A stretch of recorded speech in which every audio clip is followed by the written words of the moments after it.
So, Ciamar Thòisich. Well, Thòisich ma awn yn glasi nôr a chwr mi recipe soos larach rwtig yn social media.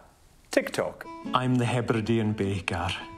I've made a carrot and apple loaf. Ik hier Thòisich, va stoche jich, dúne leantainn, agus an uair sin an ceann bicin hechcanin va stoche ciat, neu dachiat, neu cúig ciat, ach arafan meadhanach aige. I'm the Hebridean baker. Let's make Bakewell scones.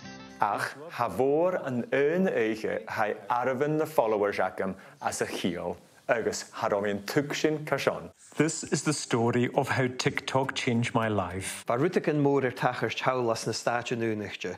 Leabhar a tost píiseach agus buaí bèthe leabhar chéile. Cóbhain, dá líon Trump.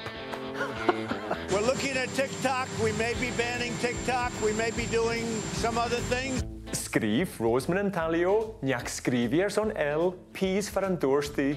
What I'll miss most about TikTok is the sexy Scottish baker. Oh, monara.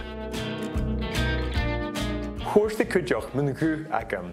It sounds how I imagine a warm shortbread cookie might talk if it came to life. By kudjoch missel maravamia gra cream your butter. Cream your butter. First, cream your butter. Cream your butter. A chanin gure an article sin an an dói Thòisich an turas meerfalach a heraviacum le Bèicear nan Eilean.